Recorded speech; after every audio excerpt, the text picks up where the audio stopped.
मग एक दिवस असं झालं की मला त्याने स्वप्नात येऊन सांगितलं की विसरलीस का मला? ओके. आली होतीस तिकडे आणि तर मला एकदम पुन्हा शॉक लागला. म्हटलं हो बरोबर आहे, मी आली होती तिकडे आणि असं असं झालं होतं, तर आपल्याला एकदा पुन्हा जायला पाहिजे. तर मी ह्यांना सांगितलं आपण ना यावेळी सगळ्यांना घेऊन जाऊया, ओके. आपले फॅमिली. नातेवाईक फॅमिलीला. तेव्हा माझे आईवडीलही जिवंत होते, माझे सासू सासरे वगैरे, आम्ही सगळे म्हटलं एक मिनी बस केली आणि आम्ही गेलो. आम्ही तिथे पोचलो तर खूप गर्दी होती. तर मी म्हटलं 2-3 वर्षामध्ये एवढं चेंज झालं शिर्डी. मी आली होती तेव्हा एक पाखरू नव्हतं आणि आज एवढी गर्दी. तर एनी विच वेज आम्ही सगळं ताट वगैरे घेऊन आम्ही रांगेत सगळे उभे राहिले. तर माझे सासरे सर्वात पुढे होते, त्याच्यानंतर माझे वडील होते, मग माझे मिस्टर होते, मग त्यांच्या मागे मी आणि नंतर आमचे सगळे नातेवाईक होते, माझा भाऊही होता. तर माझ्या सासऱ्याने त्यांना ताट दिलं. ओके. तर त्यांनी ना ते ताट घेतलं आणि त्यांना मला म्हणतात हे घे तू. मराठीमध्येच बोलले, हे घे तू. तर मी घेतलं.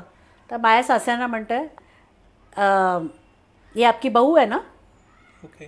तर माझ्या सासरे म्हणे हां, प्रसाद इससे लेना. ते बाजूला झाले. माझे वडील गेले पुढे, त्याने पण ताट दिली. त्यातला त्याने प्रसाद मला दिला आणि माझ्या वडिलांना म्हणतात का ये आपकी बेटी आहे ना, प्रसाद इससे लेना. ओके. आणि माझ्या मिस्टरांना पण तेच सांगितलं, ये आपकी वाईफ आहे ना, हाँ. प्रसाद इससे लेना. म्हणजे आम्ही जवळजवळ 10-12 माणसं होतो. सगळ्यांचं माझं त्यांचं काय नातं आहे ते सगळं त्यांनी सांगितलं आणि मला एवढी ताट भरून झाला प्रसाद. आणि बाहेर आम्ही आलो आणि सगळे माझ्याकडे येऊन असं म्हणतात अरे प्रसाद दे दो, प्रसाद दे दो. माझे सासरे, माझे वडील सगळे, की आम्हाला तर त्याने दिला नाही प्रसाद. मी त्यांना सगळ्यांना प्रसाद दिला आणि विचारात पडली का ह्या भटजींना कसं माहिती, मी तर कधी आली नाही आहे. पण मला असं वाटलं नाही, काहीतरी पॉवर आहे बाबांमध्ये. बरोबर. ते माझं एक जर्नी कंप्लीट झाली. त्याच्यानंतर मला असं सारखं सारखं वाटायला लागलं की as if like you know is calling me, is pulling me towards him. Okay.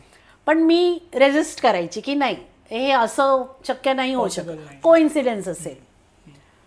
तर म्हणतात ना की डोक्यात आपले विचार असतात, पण सद्गुरूंना जर तुम्हाला घ्यायचं जवळ बरोबर घेतात. ते बरोबर घेतात. तुमचं ते लॉजिक बिजिक काही चालत नाही.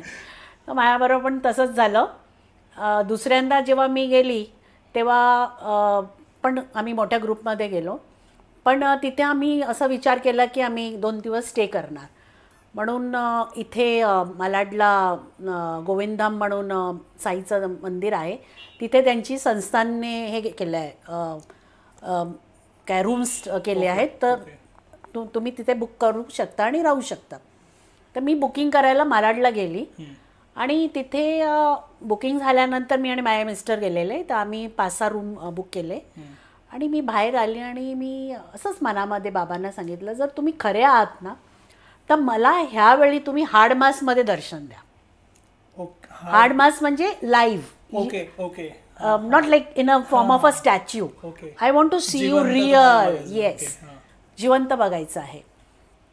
तर माझे मिस्टर म्हणायला लागले एवढं तुझ्याबरोबर अनुभव झाले तरी आहे तुझ्या अटी काहीतरी, असं पाहिजे तसं पाहिजे. म्हटलं तुम्हाला काय करायचं आहे, माझं आणि त्यांचं हे आहे. तर मला त्याच रात्री स्वप्न पडलं की जर तुला माझे दर्शन करायचे आहेत ना तर कसारा घाटवर टोकावर मी भेटणार, ओके. जिवंत. तू ओळख मला. ओके. आणि मी सकाळी उठली आणि माझ्या मिस्टरांना सांगितलं की मला ना असं असं स्वप्न पडलं आणि बाबाने सांगितलं की ते कसारा घाटवरती मला एकदम टॉपवर भेटणार आहेत, तर बघूया असं पॉसिबल आहे का म्हणून. आणि आमच्या तेव्हा 2-3 जीप्स होत्या, सगळे रिलेटिव्स त्याच्यामध्ये डिवाईड झालेले. तर मनामध्ये हे होतं की मी स्वप्नात ह्यांना सांगितलं आहे आणि जर बाबा तिथे नाही भेटले तर काय. पण म्हटलं नाही, आपण प्रत्येक वेळेला डाऊट नाही केलं पाहिजे, थोडा यू शुड बिलीव्ह ऑल्सो. तर जेव्हा कसारा घाट सुरू झाला तर मी माझ्या मिस्टरांना सांगितलं आता ना कोणी आवाज करायचा नाही, अलर्ट राहा, कारण घाट निघून नाही झाला पाहिजे की ती ऑपॉर्च्युनिटी मिस होणार. आम्ही कसारा घाटवर पोचलो, टोकावर पोचलो आणि आमची गाडी अशी टर्न झाली जीप, आणि माझं एकदम लक्ष केलं की एकदम एजवर, म्हणजे मागे खोल दरी, एकदम एजवर एक 70-80 इयर्स ओल्ड मॅन, त्यांनी व्हाईट कलरचे पैजामा आणि कुर्ता घातलेला, केस सफेद होते, दाढी होती आणि असे वाकून उभे होते. ओके. तर ते पास झाल्यावर मी म्हटलं अरे हेच बाबा आहेत. आणि मी त्या ड्रायव्हरला सांगितलं रोक, आणि त्याला वाटलं काय झालं, त्याने तिथेच ब्रेक मारली. मी काही बघितलं नाही की मी रॉंग साईडने उतरते की जर माझं जरा पण गाड्या नाही, एकदम मी खोल दरीच्या एजवर, आणि मला अजिबात भान नाही का मी इथून खाली पण पडू शकते. मी उतरली आणि माझ्या मुलीने पण, कारण तिने पण ऐकलेलं की बाबा आपल्याला तिथे भेटणार, ती आणि मी आम्ही रॉंग साईडने उतरलो. आणि माझे मिस्टर, माझे सासू सासरे सगळे आतमध्ये बसले आहेत. त्यांना काही त्याची कल्पना नाही, कारण त्यांना पण मी सांगितलेलं की आपल्याला बाबा दिसणार आहेत, पण म्हणतात ना उन्होंने जिनको दर्शन देना है उनको ही देंगे.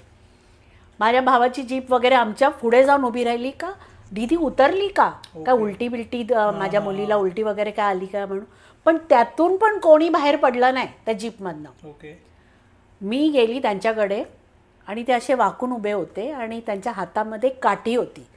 त्या काठीला असे 5 हे होते हात अडकवण्यासाठी.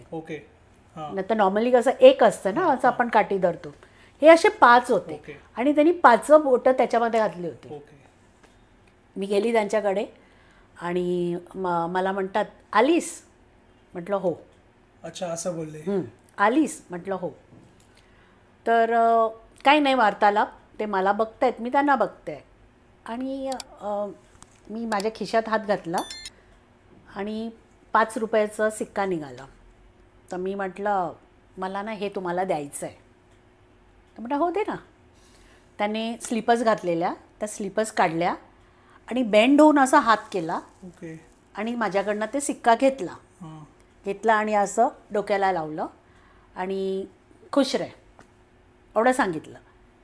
तर म्हणतात ना की जेवढी भेट व्हायची असते तेवढीच होते. आपण बनवू, आपण गप्पा मारू, दिवसभर बसू, नाही ते शक्य.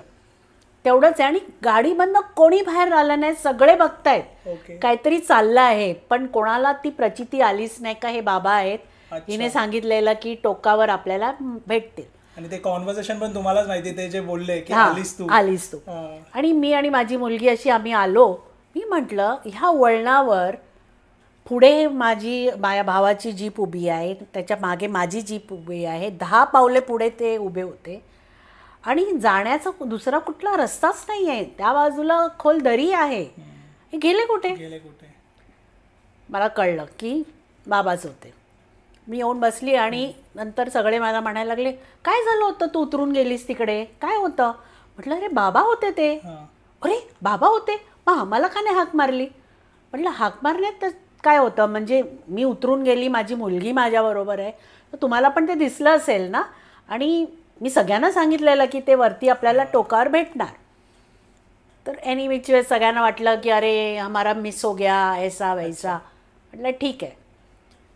3rd टाईम जेव्हा मी गेली शिर्डीला, तेव्हा मला असं माझा बर्थडे होता आणि मला वाटलं की आता हे झाल्यानंतर ना असं वाटलं की आपण ना प्रत्येक 2-3 महिन्यात जावं, कारण चमत्कार खरोखर दिसायला लागले. आपण पुस्तकात वगैरे वाचायचो की बाबा असं होतं तसं होतं, पण प्रत्यक्ष जेव्हा आपल्याबरोबर ते घडतं ना तेव्हा आपल्याला असं वाटतं की नाही हे खरं आहे. तर माझा बर्थडे होता, मी गेली तिकडे आणि मी बाबांना सांगितलं कि बाबा मैं ना मेरी बर्थडे इस बार शिरडी में मनाऊंगी, तो आप ना मेरे को एक रोज़ देना. की तुम्हारा बर्थडे का है. मी ओळखीन ते की ते तुम्हीच होतात म्हणून. आणि मी गेली तर खूप एक्सायटेड होती की बाबा मला नाही म्हणून बोलणार नाही, कारण सगळं ऐकतायत माझं, आता नाही कसं म्हणणार. मी गेली आणि बघितलं तर काही असं काही घडलं नाही, पण जे कोण मला भेटतंय रस्त्यामध्ये, सिक्युरिटीवाला, तिथला झाडू मारणारा, कोणी भेटतंय, हॅपी बर्थडे. ओके. ते ह्याला कसं माहिती माझा बर्थडे आहे? त्या बाजूने गेली, तिथून एक माणूस येतोय, गावचा माणूस, शिर्डीचा, ओके. Happy birthday. अच्छा, तिथे शिर्डीमध्ये ओके. Happy birthday. अरे हे काय चाललंय? आणखी पुढे गेली तर तिथून एक बाई आली, गावाचीतली, पदर बिदर घेतलेला, हॅपी बर्थडे. ओके. हे काय चाललंय? मी माझ्या मुलीला बोललो, तुला पण ऐकू येतंय का? म्हणे हो मम्मा, सगळेच तुला हॅपी बर्थडे म्हणतात. मी म्हटलं आपण एक काम करूया, आपण एका झाडाच्या मागे लपवूया आणि बघूया आता कोणाला दिसतं आपण ते. तर तुम्हाला माहीत असेल शिर्डीमध्ये हनुमान मंदिर आहे, त्याच्या पुढे खूप मोठा झाड आहे. मी त्या झाडाच्या मागे जाऊन मी आणि माझी मुलगी लपली की आता बघूया कोण येतं म्हणून. आता मागून एक माणूस आला आणि येऊन पुढे म्हणता हॅपी बर्थडे. ओके. म्हटले काय चाललंय हे? मला वाटतं ते जवळजवळ तासभर मला मोर दॅन 50-60 विशेस मिळाले, happy birthday happy birthday happy birthday. म्हटलं ह्यातले बाबा कुठले? बरोबर. मी तर मला म्हणजे ओळखताच आले नाही की बाबा कुठले आहेत, पण अजून पण कोणी गुलाब दिला नाही मला, म्हणजे अजून बाबा येणे बाकी आहे. पण नाही ते पॉसिबल झालं.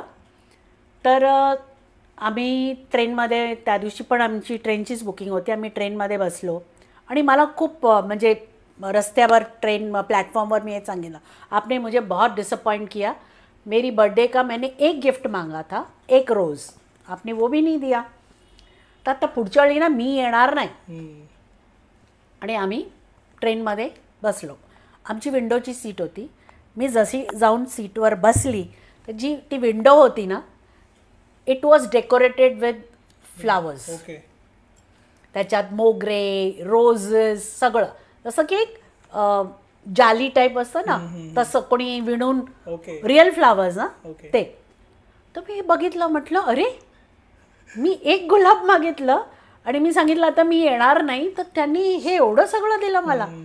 आणि मी ते डोक्याला लावलं, डोळ्यांना लावलं आणि मी म्हटलं आता मी चालली आहे मुंबईला, नाहीतर मी पुन्हा आली असती आणि थँक्स केलं असतं, पण म्हटलं यू आर ग्रेट असंच म्हटलं मी. आणि त्याच म्हणतात ना एक बेस्ट एक्सपिरियन्स बरोबर मी परत आली.